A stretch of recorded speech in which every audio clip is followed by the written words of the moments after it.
Kenya politics, political analysis has become complicated, very complicated. Sample the following. If we're to believe all the analysis we're reading, Raila Amolo Odinga is in trouble. Wycliffe Oparanya came out and said he's had it with Raila. He's had it. Yeye na Raila kwisha maneno. Okay, we've all seen that.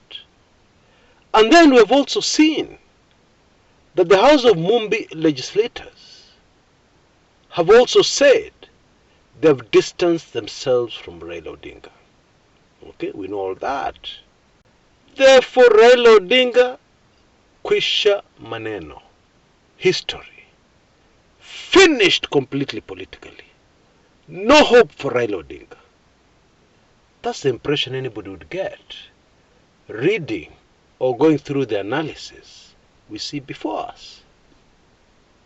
But what is the reality? And let's stick to the facts. No analysis, just facts. Now, how would you explain the photograph on your screens right now? Yeah, because we know that former Kakamega Governor Wycliffe Oparanya, who is in the photograph, very close to Raila Odinga, not next to him, but very close on the high table with Raila Odinga. The man has had enough of Raila Odinga. So is this photograph a Photoshop? Or what exactly is it? Let's continue to stick to the facts. No analysis yet. We know that legislators and politicians from the Mount Kenya region have decided to unite right across the political divide. Don't we? I hope so. We also know that Oparanya, in making his sweeping statement the other day that he has had enough of Raila, the Mulembe nation also united across the political divide. And the Mulembe nation are looking up to leadership from the most senior Mulembe nation member in the UDA government, which of course is Musalia Mudavadi. And the House of Mumbi are doing the same. And the most senior member of the House of Mumbi within the UDA government is Deputy President Rigathi Gachagua. Now, those two moves are photocopies of each other, aren't they?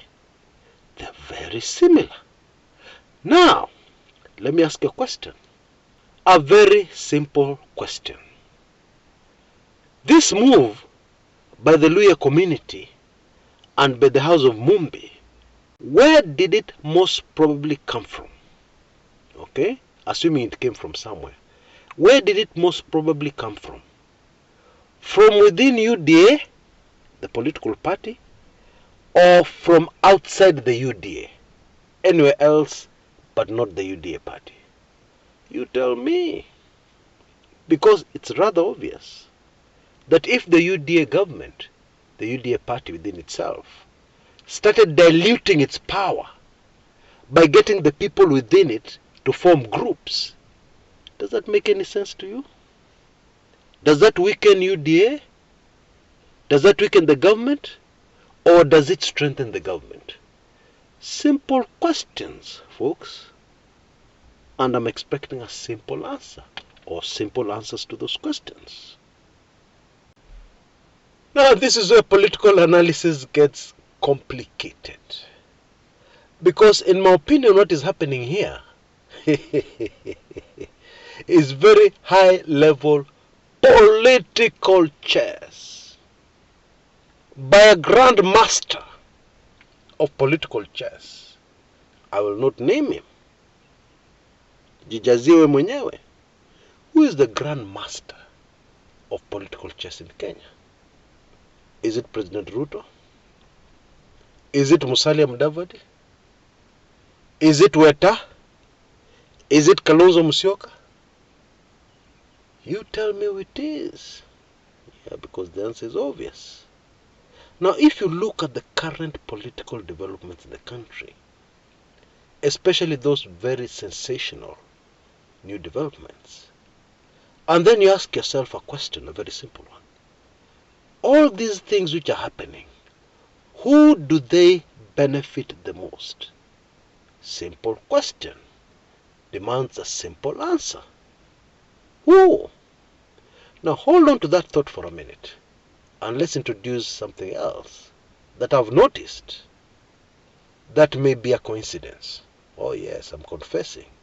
It may be a coincidence. Yeah. And of course it may also not be a coincidence. Now this dramatic pronouncement by former Kakamega governor Wycliffe Oparanya, the timing of it is most interesting. And it is possible that the timing was deliberate. You know, very big news. Oparanya says he has had enough of Raila. That is major. It is very possible that this was deliberately floated out there in order to divert people's attention away from where the real action was about to unfold. And I'll tell you in a minute where the real political game-changing action was taking place. But for now, I want to add something else. Assuming, this is guesswork on my part, assuming that this was to divert the attention away from where everything is happening. We're not sure. I'm not sure. I'm just assuming. Don't you think it worked like a charm? Because people in Kenya can't think of anything else. Indeed, even other developments, which look quite serious, people have ignored. Why? Because the House of Mumbi and the Mulembe Nation have abandoned Raila. That's all the focus is. And there's something else.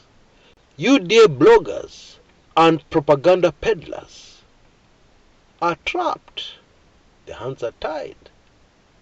Because the narrative is that Raila is finished. Okay, Raila is finished. Now what else can they say? Si story imeishia hapo. Raila is finished. Now, what else can you say? Because you see, if Raila is still in place, then there's a lot of fake stories to spread. There's a lot of propaganda to float out there. Oh, Raila has done this, Raila has done that, it's heading nowhere, etc., etc. But now that we are told, allegedly, that Raila is finished, what is the story? What fake story can we peddle? What propaganda can we really spread? Nothing. And therefore, it leaves everything conveniently quiet. It diverts all the attention away from the real action in a most spectacular way. Now, where was the real action? All Azimio governors gathered together at Naivasha. All Azimio governors. That includes governors from the House of Mumbi, governors from the Mulembe Nation, of course, all governors. What? What are they discussing? It's a closed door meeting. They have their own agenda. Now I know the things that people usually say to the press after they emerge from such functions. Oh, we're discussing this and that.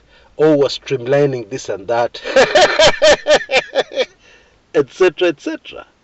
Never fall for those ones. The real agenda under discussion during that meeting is known only to Azimio and also to UDA. Sindio, they have to have their spies there. They also know what was discussed, what the main agenda was. Now I can hear somebody telling me, oh Chris, get serious. They can do nothing. The government is in place. The mighty government of Kenya. powerful government machinery is in place, that meeting is irrelevant. Whatever they want to discuss, let them discuss. It will have zero impact. That's okay. Let's wait and see. Watch this space. The other very significant thing that has been happening behind the scenes, which nobody's paying attention to, but which I believe is terribly important, is that a man called former President Uhuru Kenyatta and Raila Amolo Odinga are still talking. They're still having meetings to discuss the weather, to discuss the ongoing World Cup.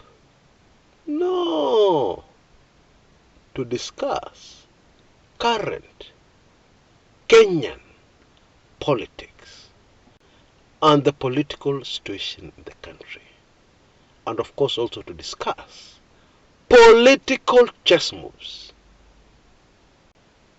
Now, I started the show today by telling you that political analysis has become very complicated because there are things happening which are confusing. We analysts don't know where to focus.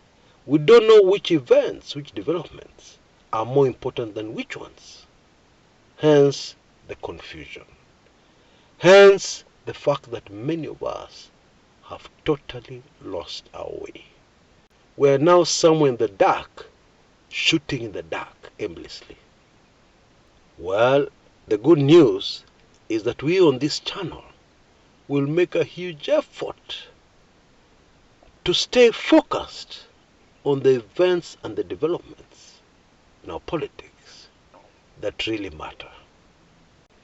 And what I can tell you for sure, is that something very big in Kenyan politics is brewing currently. And within the next few days, within the next few weeks, max, that big thing will be known to every Kenyan. Now, before I go, please remember to give me a like if you've enjoyed the show. Subscribe if you're not yet a subscriber.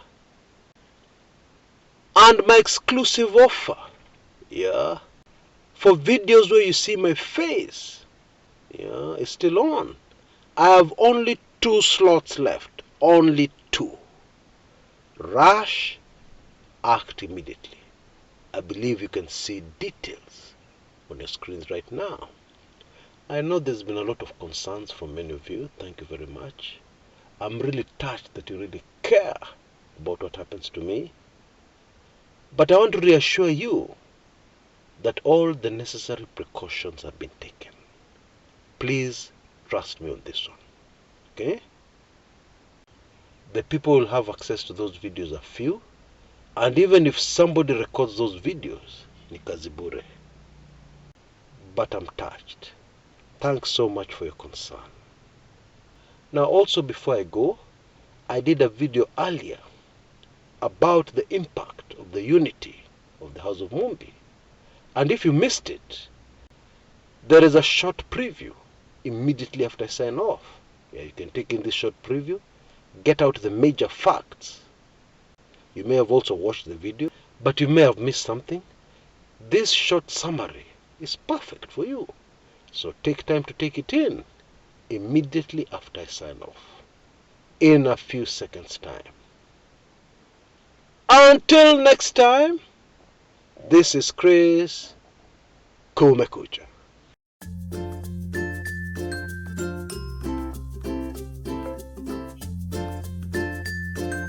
This latest grouping of the House of Mumbi is in favor of Azimio and Raila Odinga, although it looks like it is against Raila Odinga.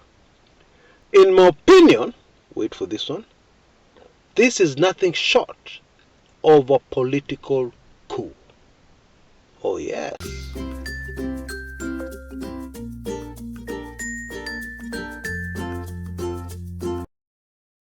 About 3 weeks ago, former President Uhuru Kenyatta went to Kenyatta Market here in Bagathi, in Nairobi, to enjoy some nyama choma. And on his way out, a section of the traders at the Kenyatta Market made an attempt to speak to the former president. And Uhuru Kenyatta listened attentively. And those who were there say that they heard the former president saying, "My president is Raila Odinga." And then he got into his vehicle and drove off. Other eyewitnesses who were there say that the president said something else which they didn't catch before this last statement, which everybody caught.